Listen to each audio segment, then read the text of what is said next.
When tomato was dead.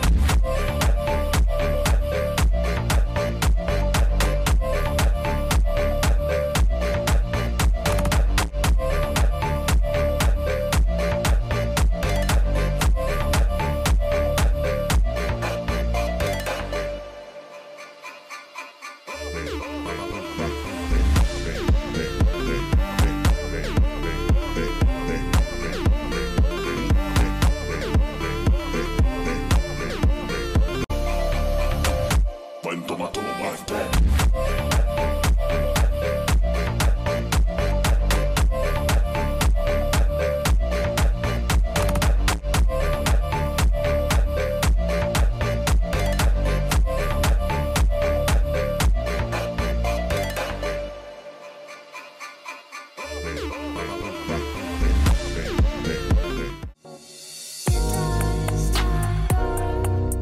So hello guys, welcome back to my YouTube channel The Roaming Roads. So आज हम आपके लिए लेके आ गए हैं एक नया comparison video KTM Duke 390 versus new NS 400Z। Okay, ये नया वाला मॉडल है, स्पोर्ट्स शिफ्टर वाला मॉडल है। वीडियो स्टार्ट करने से पहले हम स्पेशल थैंक्स बोलना चाहेंगे साई सर्विस वाकड़ेवाड़ी को, जिन्होंने हमें ये दोनों बाइक प्रोवाइड करके दी है। अगर आपको ये बाइक्स बुक करनी है तो इनको कॉल करके आप बुक करवा सकते हैं। डिटेल मैं डिस्क्रिप्शन बॉक्स में दे दूंगा। चलिए स्टार्ट करते हैं हमारा वीडियो। तो सबसे पहले हम बात करेंगे लुक्स एंड रोड प्रेजेंस की। तो रोड प्रेजेंस की बात की जाए तो दोनों भी बाइक कहीं से भी कम नहीं है। दोनों भी इक्वली बल्की दिखती हैं, एग्रेसिव दिखती है, मैचो दिखती है। दोनों भी बाइक जब आप लेके निकलोगे ना तो कहीं से भी आप ये नहीं बोल सकते कि ये बाइक छोटी दिखती है या फिर ये बाइक बड़ी दिखती है। दोनों भी बाइक एग्रेसिव दिखती है। सामने से देख लीजिए, फ्रंट डिज़ाइन कुछ ऐसा है, फ्रंट हेडलाइट का डिज़ाइन कुछ ऐसा है। फ्रंट में आपको ये एग्रेसिव हेडलाइट मिल जाता है यहाँ पे ड्यूक में। यहाँ पे आप देखेंगे ना तो यहाँ पे तो इसका डिज़ाइन भी एग्रेसिव है। इसके DRL आप देखेंगे तो कुछ इस टाइप से हैं। और साइड के काउल की बात करेंगे ना, साइड के काउल आप देखेंगे ड्यूक 390 में इसका काउल काफ़ी ज़्यादा शार्प दिखता है, काफ़ी ज़्यादा एग्रेसिव लुक देता है इस बाइक को। और NS 400Z का काउल देखेंगे तो इसका काउल भी काफ़ी ज़्यादा बढ़िया है और काफ़ी ज़्यादा एग्रेसिव लुक देता है इस बाइक को। साइड से अगर देखेंगे ना तो साइड से आप दिखा दीजिए। साइड से ना दोनों भी बाइक का डिज़ाइन मुझे काफ़ी ज़्यादा अच्छा लग रहा है। साइड से कुछ इस टाइप की दिखती है ड्यूक 390, और ये वाला पार्ट जो है ना ये ग्रेइश है और ये पीछे तक आ गया है। यहाँ से पास से देखेंगे ना और पीछे यहाँ पे ये बड़े बड़े ग्रैबलर्स मिलते हैं। और बैक का लुक दिखाइए आप। बैक में आपको टेल लाइट कुछ ऐसा मिल जाता है। डिज़ाइन काफ़ी बढ़िया है, काफ़ी शार्प डिज़ाइन है ये। पीछे आपको यहाँ पे एक फेंडर मिल जाता है। NS 400Z में देखिए, पीछे से स्टार्ट करते हैं। चलिए, टेल लाइट का डिज़ाइन कुछ ऐसा मिलता है जो कि जाना पहचाना है, जो कि NS के बाकी लाइनअप से मिलता जुलता है।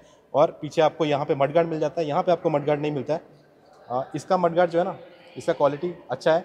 पीछे का लुक देख लीजिए, पीछे का लुक ना काफ़ी अच्छा है। यहाँ पे पूरा वाइट कलर का यूज़ हुआ है और यहाँ पे ब्लैक कलर का यूज़ हुआ है। ये वाला पार्ट देखेंगे ना तो ये वाला फ्रेम का पार्ट है, देखिए सिल्वर कलर का पार्ट है और ये काफ़ी ज़्यादा अच्छा दिखता है। ओके, ये भी एक अच्छा लुक प्रोवाइड करता है। और ड्यूक का आप देखेंगे तो ड्यूक में आप देख लीजिए ऑरेंज कलर का फ्रेम का पार्ट दिखेगा आपको, जो कि उस बाइक को भी एक स्टैंड आउट लुक प्रोवाइड करता है। अब बात करेंगे इनकी लाइटिंग सेटअप की। फ्रंट से मैंने आपको दिखा दिया कि फ्रंट से ना कुछ इस टाइप का लाइटिंग सेटअप आपको मिलता है, ठीक है। और अगर मैं लाइट्स की बात करूँ, हेडलाइट्स की बात करूँ, तो इसमें आपको प्रोजेक्टर हेडलैम्प्स मिल जाते हैं और ड्यूक में आपको LED हेडलैम्प्स मिलते हैं। अब देखिए, मैं ऑन करके दिखाता हूँ। कुछ इस टाइप के दिखेंगे आपको। ये 5 लाइट मैंने ऑन किया है और हेडलाइट कुछ इस तरीके के दिखेंगे आपको। जो प्रोजेक्टर हेडलैम्प्स है ना वो अच्छा परफॉर्म करते हैं, तो ज़्यादा ब्राइट रहते हैं। पीछे का टेल लाइट मैंने आपको दिखा दिया। ऑल LED सेटअप के साथ ये दोनों बाइक आपको मिल जाती है। सो अब बात करेंगे एक्सेसिबिलिटी की। सीट हाइट देखिए, सीट हाइट में फ़र्क है। इसका सीट हाइट 800 mm है और NS का सीट हाइट 807 mm है। ओके, तो उस हिसाब से ना मेरी हाइट 5'7" के हिसाब से मुझे इसको एक्सेस करना थोड़ा ज़्यादा ईजी लगता है। अब देखिए, मैं बैठ के दिखाता हूँ। काफ़ी ज़्यादा लाइट वेट फील होती है बाइक। स्टैंड से उठाने में कोई दिक्कत नहीं है। इसका कर्व वेट 168 kg है और आगे पीछे करना बहुत ही ज़्यादा इजी लग रहा है। मेरे पैर देख लीजिए 5'7" के हिसाब से। पीछे से देखिए आप, ये एलिवेटेड है, ठीक है, हल्के से एलिवेटेड है, बहुत ज़्यादा फर्क नहीं है। और देखिए, एक चीज़ मैं दिखाऊंगा, पास से आप देखेंगे ना तो यहाँ से ना ये स्कूप्ड आउट हो गया है। यहाँ से ना ये अंदर की साइड स्कूप्ड आउट हो गया है। यहाँ से काफ़ी पतला है, जिसकी वजह से ना अगर आप बैठोगे इस बाइक पे तो आपके पैर जो है ना वो इजीली नीचे पहुँच जाएंगे। अब बात करते हैं NS 400Z की। अब देखिए, इसकी सीट हाइट 807 है और इसका कर्व वेट जो है ना 174 kg है। और 174 kg मतलब कि 6 किलो का डिफरेंस है दोनों में। अब इसको स्टैंड से उठाना, ओके, और आगे पीछे करना 19-20 का फ़र्क है, लेकिन फ़र्क तो है, ठीक है। थोड़ा सा ये हैवी फील होती है, ये थोड़ी सी लाइट फील होती है। 19-20 का ही फ़र्क है। अब देखिए, मेरे पैर देख लीजिए, आप पीछे से दिखाएंगे ना। अब देखिए 5'7" हाइट के हिसाब से ना, देखिए मेरे पैर कुछ इस टाइप से पहुँचते हैं और इसमें मेरे हील्स ज़्यादा एलिवेटेड है as compare to this bike, ठीक है।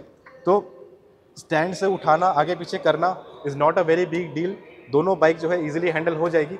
आपकी हाइट अगर कम है ना, मेरी हाइट 5'7" है, तो आपको वो वाली बाइक ज़्यादा एक्सेसिबल लगेगी, ओके, अगर आपकी हाइट 5'5", 5'6" है तो।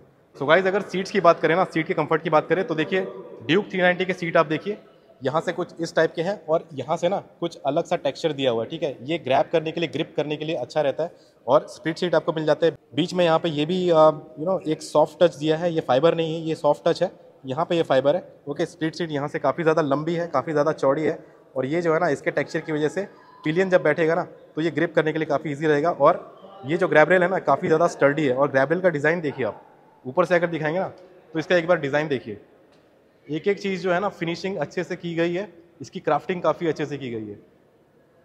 अब आप इसकी सीट देखिए, NS 400Z की सीट देखिए आप, इसकी सीट भी कहीं से कोई कम नहीं है, देखिए राइडर की सीट भी काफ़ी ज़्यादा लंबी है, ओके।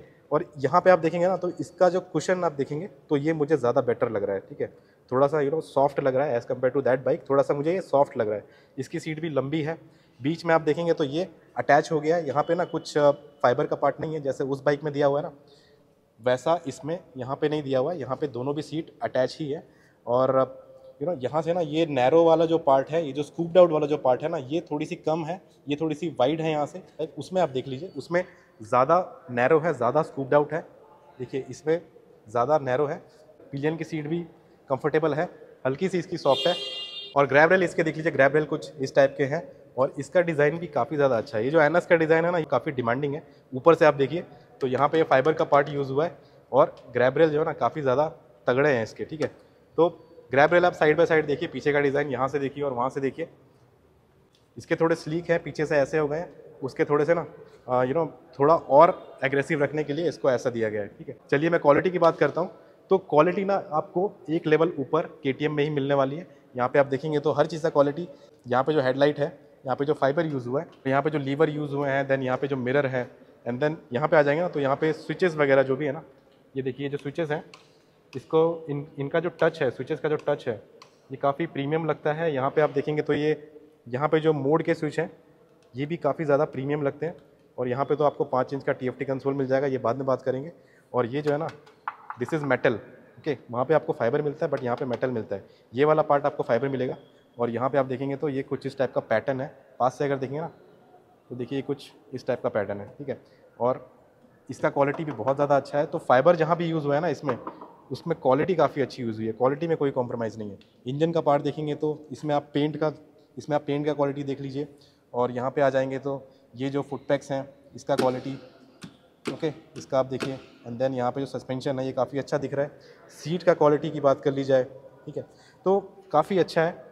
पीछे आ जाएंगे तो ये फेंडर का क्वालिटी, ठीक है। तो हर चीज़ का क्वालिटी जो है ना वो हल्का सा आपको बेटर मिलेगा, मैं बोलूँगा हल्का सा ही मिलेगा, बहुत ज़्यादा ज़मीन आसमान का फ़र्क नहीं है, लेकिन हल्का सा आपको इसमें डिफरेंस मिलेगा। NS 400Z भी जो है ना अपने प्राइस के हिसाब से बहुत ज़्यादा अच्छी क्वालिटी प्रोवाइड करती है। देखिए यहाँ पे आप देखेंगे ना तो पीछे का पार्ट आप देखिए, मैंने पहले भी इस पर वीडियो बनाया, कहीं से भी मुझे कोई पार्ट से एक सिंगल नॉइज़ भी नहीं आता है इसमें। यहाँ से अगर मैं हिलाने का भी ट्राई करूँ ना, कहीं से भी मुझे कोई नॉइस नहीं आता है। सीट का क्वालिटी भी काफ़ी ज़्यादा अच्छा है। और टैंक जो है ना, ये फाइबर का टैंक है बट क्वालिटी इज़ गुड, ठीक है। टैंक पैड है ना, इसका क्वालिटी भी काफ़ी अच्छा है। और this is also good. Handle में जो पेंट क्वालिटी यूज़ हुआ है, उसका क्वालिटी भी काफ़ी अच्छा है। और ये जो मोड स्विच है ना, इसकी मैंने पहले भी तारीफ़ की है, ये काफ़ी अच्छा है, काफ़ी स्टर्डी है और काफ़ी क्लिकी है। इंडिकेटर्स वगैरह आप देखें ना तो काफ़ी ज़्यादा बढ़िया है ये। तो क्वालिटी में ना कहीं भी कुछ बहुत ज़्यादा कॉम्प्रोमाइज़ मुझे नहीं दिख रहा है। यहाँ पे आप देखेंगे तो ये USB चार्जिंग पोर्ट है यहाँ पे, इसका क्वालिटी भी अच्छा है, ठीक है। तो ये एक चीज़ मैं आपको दिखाना चाहूँगा कि ये वाला जो फुट पैक है ना, ये मेटल का है, ये पूरा मेटल का है। और ये सामने वाला रबर का है। और यहाँ पे ना दोनों आपको रबर के मिलेंगे, आगे का पीछे का दोनों का आपको रबर का मिलेगा। और यहाँ पे देखिए, यहाँ पे आपको टैंक पैड मिलेगा। बेसिकली आप यहाँ पे आपका नी रहेगा तो ये ग्रैब करने के लिए ईजी रहेगा। आपको यहाँ पे आपको नहीं मिलेगा, यहाँ पे आपको लगवाना पड़ेगा। इसका क्वालिटी काफ़ी अच्छा है, ठीक है। सो गाइस, अब हैज़ार्ड्स की बात करेंगे इन दोनों बाइक की। देखिए इसमें राइट साइड में स्विच है और इसमें लेफ्ट साइड में स्विच है। दोनों हैज़ार्ड मैं आपको ऑन करके दिखाता हूँ। और एक चीज़, एक फीचर मैं आपको दिखाऊंगा। देखिए दोनों का इग्निशन अगर आप ऑफ कर दोगे, चाबी निकाल लोगे, तो आप देखिए दोनों के हैज़ार्ड्स ऑन रहेंगे, ठीक है। और अभी मैं आपको इन दोनों बाइक्स के हैज़ार्ड्स ऑफ करके दिखाऊंगा और आपको एक डिफरेंस दिख जाएगा।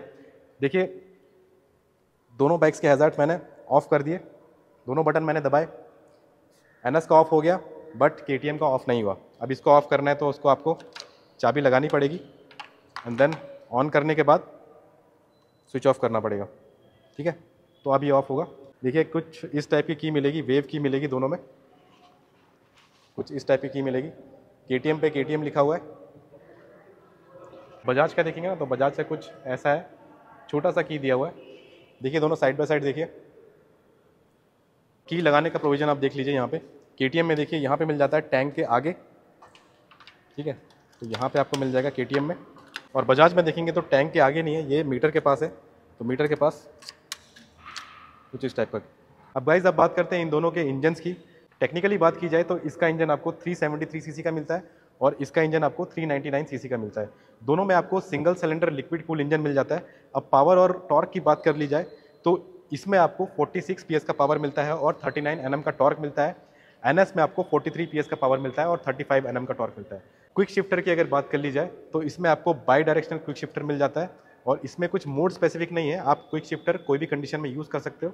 इसमें आपको स्पोर्ट्स शिफ्टर मिलता है, बेसिकली क्विक शिफ्टर ही है, बाई डायरेक्शनली मिलता है, लेकिन इसमें आप स्पोर्ट्स मोड में यूज़ कर सकते हो। तो बेसिकली बाइक आपको स्पोर्ट्स मोड पे लगानी पड़ेगी, उसके बाद आप स्पोर्ट्स शिफ्टर का यूज़ कर सकते हो।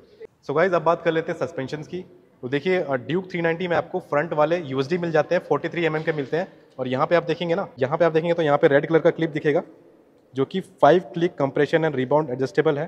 तो ये WP एपेक्स कंपनी की तरफ से आते हैं। पीछे वाले सस्पेंशन देखेंगे तो यहाँ पे आपको मोनोशॉक सस्पेंशन मिलते हैं, व्हाइट कलर में है, जो कि स्टैंड आउट करते हैं, WP एपेक्स कंपनी की तरफ से आते हैं।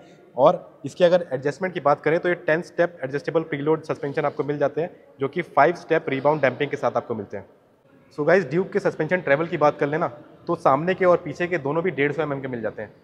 सो गाइस NS 400Z में ना आपको फ्रंट में 43 mm के सस्पेंशन मिल जाते हैं, USD मिल जाते हैं और यहाँ पे आपको शैम्पेन कलर में मिलते हैं, कुछ गोल्ड काइंड ऑफ कलर में मिलते हैं। इसके अगर एडजस्टमेंट की बात कर ली जाए तो यहाँ पे आपको एडजस्टेबल नहीं मिलेंगे फ्रंट वाले, यहाँ से आप दिखाएंगे ना तो यहाँ पे एडजस्टमेंट का प्रोविजन नहीं है। और रियर सस्पेंशन की बात करेंगे तो यहाँ पे आपको नाइट्रॉक्स मोनोशॉक सस्पेंशन मिल जाता है यहाँ पे, जो कि 6 स्टेप एडजस्टेबल है, प्रीलोड एडजस्टेबल है। तो ट्रैवल इसमें फ्रंट में और रियर में दोनों में भी 130 mm का ट्रैवल के साथ ये सस्पेंशन आपको मिल जाते हैं। सो गाइज अब बात करते हैं इन दोनों के ब्रेकिंग सिस्टम की। तो ड्यूक में आपको 320 mm के डिस्क मिल जाते हैं फ्रंट में और यहाँ पे आपको रेडियली माउंटेड कैलिपर मिलते हैं विथ 4 पिस्टन कैलिपर। यहाँ देखेंगे ना तो यहाँ पे आपको 4 पिस्टन के कैलिपर्स मिलते हैं। और ब्रेक पैड्स की बात करें तो सिंटर ब्रेक पैड्स यहाँ पे मिल जाता है आपको। कंपनी की बात करें तो ये बाइब्री कंपनी की तरफ से आते हैं। अब फ्रंट ब्रेक देख लीजिए NS 400Z का, तो यहाँ पे ना यहाँ पे भी आपको 320 mm के डिस्क मिल जाते हैं बड़ा सा। यहाँ पे डुअल पिस्टन मिलता है, वहाँ पे 4 पिस्टन मिलता है। और ब्रेक पैड्स की बात करें तो यहाँ पे भी आपको सेंटर ब्रेक पैड्स मिल जाते हैं। सो अब रियर ब्रेक की बात करते हैं तो ड्यूक 390 में आपको 240 mm के डिस्क मिलते हैं और यहाँ पे आपको देखिए ब्रेकिंग सिस्टम ना ये बाइब्री कंपनी की तरफ से आते हैं और रियर वाले भी आपको सेंटर मिल जाते हैं, ये आपको सिंगल पिस्टन मिलते हैं। और NS 400Z में देखेंगे 230 mm के डिस्क मिलते हैं और कंपनी की बात करेंगे तो ये ग्रेमिका कंपनी की तरफ से आते हैं और यहाँ पे भी आपको सिंटर डिस्क मिलते हैं और यहाँ पे भी आपको सिंगल पिस्टन कैलिपर्स ही मिलते हैं। सो गाइज अगर ब्रेक एफिशिएंसी की बात करें ना, स्टॉपिंग पावर की बात करें तो बहुत ज़्यादा कुछ डिफरेंस नहीं है। स्टॉपिंग पावर जो है ना दोनों बाइक्स अच्छा प्रोवाइड करके देंगी, बट इसमें आपको ड्यूक 390 में फ्रंट वाले आपको रेडियल कैलिपर्स मिलते हैं, 4 पिस्टन मिलते हैं, तो इसमें आपको थोड़ी ज़्यादा बेटर स्टॉपिंग पावर मिलने वाली है। गाइज अगर इंजन बिहेवियर की बात करें ना तो इंजन बिहेवियर दोनों का ऑलमोस्ट सिमिलर है। दोनों के ड्रैग रेसेस आपने देखे होंगे तो दोनों भी 170 प्लस आराम से चले जाते हैं। ये वाली बाइक ना 390 थोड़ी आगे रहती है, ये वाली जो ना हल्की से पीछे रह जाती है, लेकिन जो टॉप एंड जो है ना टॉप एंड परफॉर्मेंस निकाल के जो देती है ना दोनों बाइक जो है ना ऑलमोस्ट जो है ना इक्वली निकाल के देती है। सो गाइज अब बात करते हैं माइलेज की। देखिए पहले टैंक साइज़ की बात करते हैं। ड्यूक में आपको 15 लीटर का टैंक मिल जाता है और NS में आपको 12 लीटर का टैंक मिल जाता है। तो टैंक कैपेसिटी ड्यूक की ज़्यादा है। और माइलेज की बात कर ली जाए तो NS जो है ना आपको हल्का सा बेटर माइलेज निकाल के देगी, क्योंकि वो हल्का सा जो डिफरेंस है पावर और टॉर्क में, तो NS आपको 1-2 किलोमीटर पर लीटर का माइलेज ज़्यादा निकाल के देगी। अब सिटी में दोनों बाइक आपको अराउंड 25 के अराउंड माइलेज निकाल के देने वाली है। NS आपको थोड़ा ज़्यादा निकाल के देगी। हाईवे पे लेके जाओगे तो NS जो है ना आपको 38 किलोमीटर पर लीटर का माइलेज तक भी निकाल के दे सकती है। ड्यूक आपको 35 के अराउंड माइलेज देने वाली है। सो गाइज अब बात करते हैं इन दोनों के टायर्स की। देखिए टायर्स में कोई डिफरेंस नहीं है, दोनों में अपोलो अल्फा H1 के टायर्स मिल जाते हैं। फ्रंट वाले टायर्स की बात कर लें तो यहाँ पे देखेंगे तो 110/70 ZR17 के टायर्स आपको मिलते हैं। और NS में चले जाएंगे वहाँ पे तो वहाँ पे भी आपको 110/70 ZR17 के टायर मिलते हैं। पीछे वाले टायर्स की बात करेंगे तो पीछे वाले टायर भी दोनों के सिमिलर ही है। अपोलो अल्फा H1 के टायर आते हैं, 150 mm के आते हैं। और इसके अगर सेक्शन की बात कर लें तो यहाँ पे देखेंगे तो 150/60 ZR17, ओके। और यहाँ पे आ जाएंगे NS में तो एनएस में देखिए, एनएस में यहाँ पे सेक्शन लिखा है तो 150 60 ZR17। तो टायर जो है ना दोनों के इक्वल है, सेम है, तो टायर के परफॉर्मेंस में भी कोई डिफरेंस नहीं है, दोनों के टायर सेम है। सो गाइस, अब फीचर्स की बात कर लेते हैं, सेफ्टी फीचर्स की बात कर लेते हैं। तो उसमें ना ये ड्यूक 390 आगे निकल जाती है। अब देखिए इसका प्राइस भी ज़्यादा है तो डेफिनेटली इसको आगे निकलना भी चाहिए।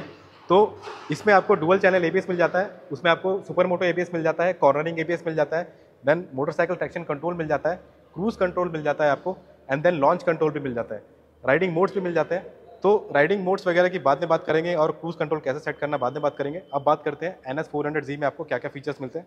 इसमें भी आपको डुअल चैनल एबीएस मिल जाता है और इसमें आपको मोटरसाइकिल ट्रैक्शन कंट्रोल भी मिलता है, बेसिकली ट्रैक्शन कंट्रोल मिलता है। तो ट्रैक्शन कंट्रोल ऑन या ऑफ कर सकते हैं दोनों भी बाइक में। तो कुछ इस टाइप के सेफ्टी फीचर मिल जाते हैं। अब बात करेंगे इन दोनों के इंस्ट्रूमेंट क्लस्टर की और मैं आपको दिखाता हूँ कि ऑप्शन है ना ट्रैक्शन कंट्रोल ऑन ऑफ करने का, एंड देन इसमें कॉर्नरिंग एबीएस वगैरह, सुपर मोटो एबीएस जो है वो ऑन ऑफ भी कर सकते हैं। तो वो सारी चीज़ें दिखाऊंगा। तो चलिए बात करते हैं अब इंस्ट्रूमेंट क्लस्टर की, जिसमें कि बहुत बड़ा डिफरेंस है। तो ड्यूक 390 में देखेंगे तो यहाँ पे 5 इंच का TFT कंसोल आपको मिल जाता है कलरफुल, और इसको ऑन करेंगे तो ये कुछ इस टाइप का दिखेगा, रेडी टू रेस। ओके, तो यहाँ पे कुछ इस टाइप का डिस्प्ले मिलेगा और ये सिमिलर है जो मैंने KTM एडवेंचर का जो मैंने रिव्यू किया था ना, KTM की सारी बाइक्स में ना ये ऑलमोस्ट सिमिलर ही है। यहाँ पे आप देखेंगे तो यहाँ पे आपको गियर पोजीशन इंडिकेटर मिलेगा, उसके नीचे आपको ये कूलेंट का इंडिकेशन है, यहाँ पे स्ट्रीट मोड पे लगा हुआ है। तो मोड की बात हम करेंगे, उसके बाद किलोमीटर पर आवर है, ये बीच में आ जाता है बाद में। एंड देन यहाँ ना बीच में आपको ये साइड स्टैंड का इंडिकेशन, जो भी जो इंडिकेशन होंगे ना वार्निंग वगैरह, यहाँ पे बीच में मिलेंगे आपको। यहाँ पे मोटरसाइकिल ट्रैक्शन कंट्रोल ऑन है, एंड देन यहाँ पे ABS मोड जो है ना वो रोड पे लगा हुआ है। ओके, एंड देन यहाँ पे टाइम मिलेगा आपको, एंड ऊपर जो ये जो सिंबल्स होता है ना ट्रैक्शन कंट्रोल ABS के सिंबल आपको यहाँ पे ऊपर की साइड मिलेंगे, और नीचे ना ये फेवरेट्स है। ओके, जो भी आप सेट करना चाहोगे, जैसे कि यहाँ पे बैटरी का वोल्टेज सेट है, एंड देन यहाँ पे ये जीरो कॉन सेट है, यहाँ पे स्पीड सेट है, यहाँ पे ट्रिप 1 सेट है, और यहाँ पे फ्यूल का इंडिकेशन है। यहाँ पे आपको RPM मीटर मिलता है। और देखिए इसको टॉगल करने के लिए यहाँ पे एक जॉयस्टिक मिल जाता है, जो कि काफ़ी बड़ा जॉयस्टिक है, और इसके अंदर हम एंटर करेंगे ना तो देखिए ये बीच में आ गया, किलोमीटर पर आवर जो है, ऑडोमीटर जो है वो बीच में आ गया। इसके अंदर जाएंगे तो यहाँ पे आपको पहली चीज़ मोटरसाइकिल दिखेगी, और मोटरसाइकिल के अंदर आपको राइड मोड्स दिखेंगे। राइड मोड में देखिए कौन कौन से ऑप्शन आते हैं, street, track and rain. Okay, 3 ride mode आते हैं और ये वर्क करते हैं एफिशिएंसी पे, पावर एंड टॉर्क वगैरह वो सब चीज़ें जो है ना उस हिसाब से डिलीवर होती हैं, rain, track and street. And then उसके बाद आप ABS में जाएंगे तो यहाँ पे आपको दिखेगा ABS रोड पे सेट था तो रोड, उसके बाद सुपर मोटो। सुपर मोटो में आपका रियर वाला ABS ऑफ हो जाएगा, and then motorcycle traction control, यहाँ से आप ट्रैक्शन कंट्रोल ऑन या ऑफ कर सकते हैं। और उसके बाद आप लॉन्च कंट्रोल में जाएंगे तो लॉन्च कंट्रोल यहाँ पे मुझे अनेबल नहीं दिख रहा है, इसके लिए आई थिंक बाइक स्टार्ट करनी पड़ेगी। चलिए बैक जाएंगे और उसके बाद आपको यहाँ पे बाइक इन्फो दिखेगा। बाइक इन्फो में जाएंगे तो ये सारी चीज़ें दिखेंगी, कूलेंट टेम्परेचर, बैटरी वगैरह, सर्विस वगैरह, इंटरवल वगैरह, ये सब चीज़ दिखेंगी। एंड देन बैक जाएंगे, यहाँ पे आपको ट्रिप 1 का इन्फो मिलेगा, ट्रिप 1, ट्रिप 2 का इन्फो यहाँ से आपको दिखेगा। एंड बैक जाएंगे तो यहाँ पे आपको क्रूज़ कंट्रोल का ऑप्शन मिलेगा। चलिए बात कर लेते हैं क्रूज़ कंट्रोल की, सेट कैसे करना है। 2 चीज़ का ऑप्शन मिलेगा, cruise control and speed control, और यहाँ पे ना क्रूज़ कंट्रोल एंगेज करने का बटन यहाँ पे आपको मिलेगा। देखिए ये जो है ना, यहाँ पे आप क्लिक करेंगे तो देखिए यहाँ पे ये सिंबल आ गया, ठीक है। एंड देन इसको फिर से प्रेस करेंगे तो ये ऑफ हो गया। अब ये क्रूज़ कंट्रोल और स्पीड कंट्रोल में क्या डिफरेंस है मैं आपको बताऊंगा थोड़ी देर के बाद। अभी आप देख लीजिए क्रूज़ कंट्रोल अनेबल कहाँ से करना है, यहाँ से करना है, और उसके बाद स्पीड बढ़ानी है, यहाँ से बढ़ानी है, और उसके बाद स्पीड कम करनी है तो आगे से ऐसे पीछे की साइड पुश करना है, ठीक है। बैक जाने के बाद आपको यहाँ पर सेटिंग्स दिखेगी, सेटिंग्स में आप जाएंगे तो यहाँ पे फेवरेट्स दिखेंगे एंड बहुत सारे ऑप्शन है, ठीक है। तो यहाँ पे क्विक सेलेक्टर का ऑप्शन मिलेगा। बेसिकली ये दोनों ऊपर नीचे वाला जो जॉयस्टिक वाला है ना, इसमें आप अपने हिसाब से कोई भी ऑपरेशन सेट कर सकते हो, ठीक है। एंड देन इसके अंदर जाके देखेंगे ना तो यहाँ पे आप देख लीजिए, यहाँ पे ये सारे ऑप्शन मिल जाते हैं आपको सेट करने के लिए, बेसिकली अप एंड डाउन वाले एरो में। यहाँ पे कनेक्टिविटी, ब्लूटूथ कनेक्टिविटी आपको मिल जाती है, जो कि आपको फ़ोन पेयरिंग का ऑप्शन प्रोवाइड करेगी। एंड देन हेडसेट पेयरिंग, आप म्यूज़िक कंट्रोल भी कर सकते हो, हेडसेट टाइप भी आप चूज़ कर सकते हो, बेसिकली आप ब्लूटूथ इंटरकॉम यूज़ कर रहे हो, ठीक है। और उसके बाद आप क्विक शिफ्टर ऑन या ऑफ भी कर सकते हो। तो ये एक फीचर आपको मिल जाता है यहाँ पे, जो कि NS 400 में ऑफ करने का ऑप्शन आपको तभी मिलेगा जब आप ये चेंज करोगे, जब आप राइडिंग मोड चेंज करोगे। आप बैक जाओगे, दैट्स इट। तो इतने ऑप्शन आपको मिल जाते हैं। सो पल्सर NS 400Z का मीटर कंसोल आप देखेंगे ना तो कुछ इस टाइप का मिलेगा, जो कि प्राइस के हिसाब से ठीक है। ऑन होने के बाद ऐसा दिखेगा, और देखिए इसका ना विजिबिलिटी जो है, इसका जो ब्राइटनेस है मुझे इंक्रीज़ करना पड़ेगा, देखते हैं वो ऑप्शन है कि नहीं अंदर। इसको टॉगल करने के लिए यहाँ पे देखेंगे तो यहाँ पे जॉयस्टिक मिलता है, और इसमें क्या क्या चीज़ें मिल जाती है देखिए, ऊपर ना सारा यहाँ पे सिंबल मिल जाता है, जो भी आपको इंजन का सिंबल है, यहाँ पे न्यूट्रल का सिंबल है, एबीएस का है, ट्रैक्शन कंट्रोल का सिंबल है, एंड देन यहाँ पे आरपीएम मीटर ऊपर मिल जाता है, यहाँ पे स्पीडोमीटर बीच में मिलता है, यहाँ पे न्यूट्रल, यहाँ पे गियर पोजिशन इंडिकेटर मिलता है, और यहाँ पे देखेंगे तो यहाँ पे मोड्स मिल जाते हैं, road, sport, rain end of road. तो ये 4 मोड मिल जाते हैं, वहाँ पे 3 थे, यहाँ पे 4 मिल जाते हैं। और इसके अंदर जाएंगे ना तो देखिए, जैसे ही मैंने क्लिक किया तो ये ट्रिप ए का इन्फॉर्मेशन मिल गया। उसके बाद हम अंदर जाएंगे तो यहाँ पे व्हीकल इन्फो मिलेगा। व्हीकल इन्फो में यहाँ पे राइडिंग मोड्स मिलेंगे आपको। देखिए राइडिंग मोड्स आप यहाँ से सेट कर सकते हो। ओके, तो अभी मैं इसको स्पोर्ट्स मोड एक्टिवेट कर देता हूँ, और यहाँ पे मोटरसाइकिल ट्रैक्शन कंट्रोल में जाएंगे तो यहाँ से ऑन या ऑफ करने का ऑप्शन मिलता है। तो ऑन या ऑफ जो है ना, आप पर्टिकुलरली किसी मोड में ही कर सकते हो। तो अगर मैं ऑफ पे क्लिक करता हूँ तो यहाँ पे कीप प्रेस्ड, रिलीज। ओके, तो स्पोर्ट मोड में मोटरसाइकिल ट्रैक्शन कंट्रोल मैंने डीएक्टिवेट कर दिया। कहाँ से लेना है फिर से पूरा?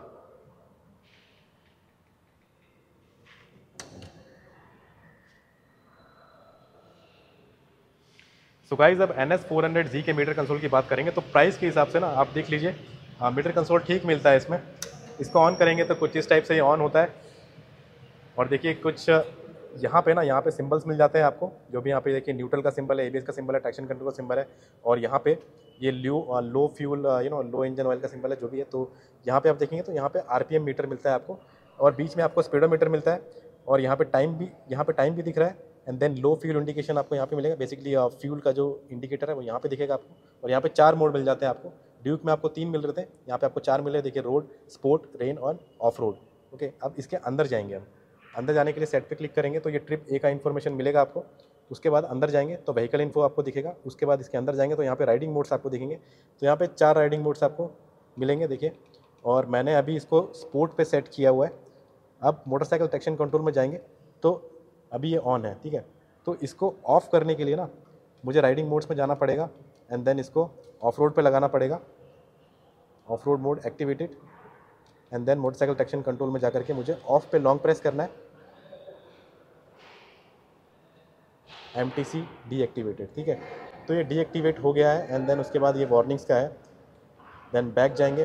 देखिए बहुत सारे लोगों का ये क्वेश्चन था कि ये स्पोर्ट शिफ्टर वाली बाइक है, तो यहाँ पे स्पोर्ट शिफ्टर ऑन या ऑफ का ऑप्शन क्यों नहीं दिख रहा है? तो इसका आंसर ये है कि अभी सर्विस सेंटर वाले इसको अपडेट करके देंगे। अगर आपकी बाइक जो है ना मार्च 25 के बाद की मैन्युफैक्चर्ड बाइक है, जिसमें कि वो 43 PS पावर और अपोलो टायर्स के साथ आई थी, तो अगर वो वाली बाइक है तो सर्विस सेंटर वाले जो है ना आपको अपग्रेड करके देंगे।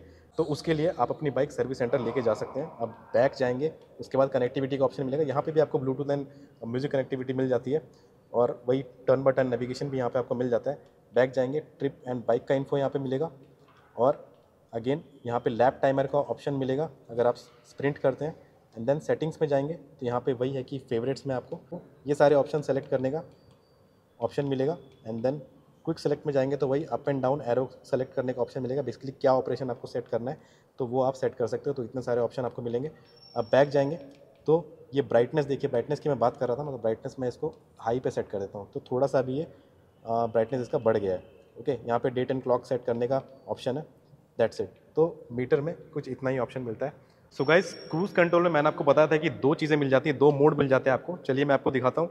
यहाँ पे आपको क्रूज़ कंट्रोल मिलेगा एंड स्पीड कंट्रोल मिलेगा। अब क्रूज़ कंट्रोल में क्या होगा कि एक स्पीड गाड़ी चलाते टाइम ना, बाइक चलाते टाइम आप एक स्पीड यहाँ से सेट करोगे। ओके, यहाँ से स्पीड इंक्रीज़ कर सकते हो, कम कर सकते हो। एक स्पीड सेट करोगे तो बाइक जो है ना उसी स्पीड पे चलेगी। आप थ्रॉटल छोड़ सकते हो, बाइक जो है ना उसी स्पीड पे क्रूज़ करेगी।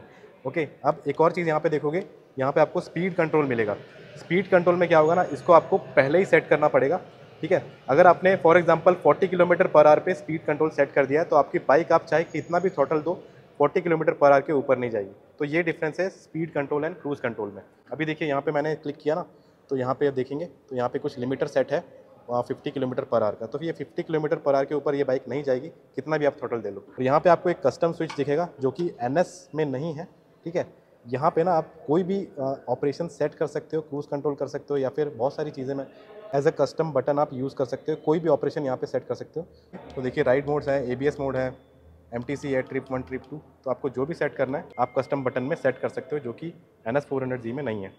सो गाइज अगर ग्राउंड क्लियरेंस की बात करें ना तो इसमें बहुत बड़ा डिफरेंस है। ड्यूक में आपको 183 mm का ग्राउंड क्लियरेंस मिलेगा, जो कि दिख भी रहा है, देखिए कितना ज़्यादा अच्छा ग्राउंड क्लियरेंस है इसमें। और NS400Z में देखेंगे तो 165 mm का ग्राउंड क्लियरेंस आपको मिलेगा, ठीक है। एंड साइड बाय साइड आप देख लीजिए कि KTM में और NS400Z में ग्राउंड क्लियरेंस में डिफरेंस है। सो गाइज अब बात करते हैं कि इन दोनों बाइक्स में ना फ्रेम कौन से यूज़ हुए हैं। तो KTM ड्यूक में आपको स्प्लिट ट्रेलिस फ्रेम यूज़ हुआ है और NS400Z में आपको पेरीमीटर फ्रेम यूज़ हुआ है, ठीक है। अब दोनों भी फ्रेम्स जो होते हैं ना वो परफॉर्मेंस बाइक में यूज़ होते हैं, हाई स्पीड स्टेबिलिटी अच्छा प्रोवाइड करते हैं और कॉर्नरिंग वगैरह अच्छा प्रोवाइड करते हैं। बट इसका जो फ्रेम है ना, इसका फ्रेम ज़्यादा रिजिड है, ज़्यादा लाइट वेट है और ये ना परफॉर्मेंस और रेसिंग बाइक्स में यूज़ होता है। आप देखेंगे तो KTM और डुकाटी लेवल का फ्रेम है, मतलब KTM और डुकाटी बाइक्स में ये वाला फ्रेम यूज़ किया जाता है। पेरीमीटर फ्रेम भी अच्छा है, आपको अच्छा परफॉर्मेंस निकाल के देगा। तो फ्रेम में बहुत ज़्यादा कुछ डिफरेंस नहीं है, लेकिन परफॉर्मेंस के हिसाब से ना KTM ड्यूक का फ्रेम आपको बेटर मिलेगा। सो गाइज अब बात कर लेते हैं इन दोनों के प्राइस की। देखिए प्राइस में ना दोनों में बहुत बड़ा गैप है। NS400Z आपको 1,92,000 के एक्स शोरूम प्राइस पे मिलेगी और ड्यूक 390 आपको 2,96,000 के एक्स शोरूम प्राइस पे मिलेगी। तो अप्रॉक्स 1 लाख के अराउंड डिफरेंस है और डिफरेंस जो है वो जस्टिफाई होता भी है। अब बात करेंगे कि कौन से यूज़र को कौन सी बाइक लेनी चाहिए, कौन से कस्टमर को कौन सी बाइक लेनी चाहिए। अब देखिए एक बात तो कंफर्म है कि अगर आप परफॉर्मेंस बाइक ढूंढ रहे हैं तो आप इन दोनों में से किसी भी बाइक की तरफ जा सकते हैं, ठीक है। दोनों भी बाइक काफ़ी अच्छा परफॉर्म करती है, इंजन काफ़ी ज़्यादा अच्छा परफॉर्म करता है और हाई स्पीड के लिए ही दोनों बाइक जानी जाती हैं। अब आपको हाईवे पे जाना है, हाई स्पीड परफॉर्मेंस निकालनी है, तो दोनों बाइक आपका अच्छा साथ देने वाली है। ड्यूक जो है ना थोड़ा बेटर परफॉर्म करेगी क्योंकि इसके पावर फिगर ज़्यादा है। अगर आपका बजट कॉन्स्टेंट है, अगर आपका बजट कम है, वही है कि 2 लाख के अराउंड आपका बजट है, तो आप पल्सर NS400Z की तरफ जाइए। ये बाइक आपको वैल्यू फॉर मनी मिलने वाली है। बजट कांस्टेंट नहीं है, ठीक है, आप 3 लाख तक स्ट्रेच कर सकते हैं, 3 लाख के ऊपर जाएगी ये बाइक, अराउंड पुणे में तो ये अराउंड 3.5 लाख तक जाएगी, तो आप इस बाइक की तरफ जा सकते हैं। अब देखिए आपको अगर पिलियन के साथ राइड करना है ना तो दोनों भी बाइक आपको कहीं से भी निराश नहीं करने वाली है। पिलियन जो है ना वो थोड़ा सा ऊंचा होकर बैठा रहता है और सीट कंफर्ट मैंने आपको बता दिया कि इसमें आपको हल्का सा बेटर मिलेगा। फीचर रिच बाइक ढूंढ रहे हैं तो मैंने आपको बता दिया कि इसमें ना आपको बहुत ज़्यादा फीचर मिल जाएंगे जो कि इस बाइक में आपको नहीं मिलेंगे। तो जैसा मैंने आपको बताया कि इसमें आपको क्रूज कंट्रोल तक का फीचर मिल जाता है। क्वालिटी ढूंढ रहे हैं, आपको क्वालिटी से कोई भी कॉम्प्रोमाइज़ नहीं करना है, तो डेफिनेटली प्राइस ज़्यादा है तो क्वालिटी अच्छा होना भी चाहिए, तो इसकी क्वालिटी आपको एक लेवल अबव मिलेगी NS400Z से। सो गाइज आपको ना मनूवरिंग से, चैसी रिस्पॉन्स से और हैंडलिंग से 1% भी कॉम्प्रोमाइज़ नहीं करना है। तो आप ड्यूक 390 की तरफ जाइए। यहाँ पे आप देखेंगे तो यहाँ पे आपको फ्रेम एल्यूमिनियम का मिलेगा, ये जो स्विंग आर्म है ना ये आपको एल्यूमिनियम का मिलेगा, ठीक है, तो हल्का सा आपको इसमें बेटर मिलेगा। यहाँ पे आ जाएंगे ना NS400Z में, तो यहाँ पे इन्होंने स्टील का ही दिया हुआ है, ये स्टील का स्विंग आर्म ही है। सो गाइज ये था एक कंपैरिजन रिव्यू इन दोनों बाइक्स का। अगर आप पे कुछ और डाउट है, कुछ पॉइंट्स मिस हो गए हमसे, तो डेफिनेटली आप कमेंट सेक्शन में बता सकते हैं और अपने क्वेश्चंस पूछ सकते हैं। तो एंड तक वीडियो बने रहने के लिए बहुत बहुत धन्यवाद। लाइक करें मेरा वीडियो, शेयर करें मेरा वीडियो और सब्सक्राइब करें मेरे चैनल। मिलते हैं नेक्स्ट वीडियो में, तब तक के लिए take care, bye bye and have a safe ride. Train, track and street 3 riding mode मिलते हैं और क्या मिलता है।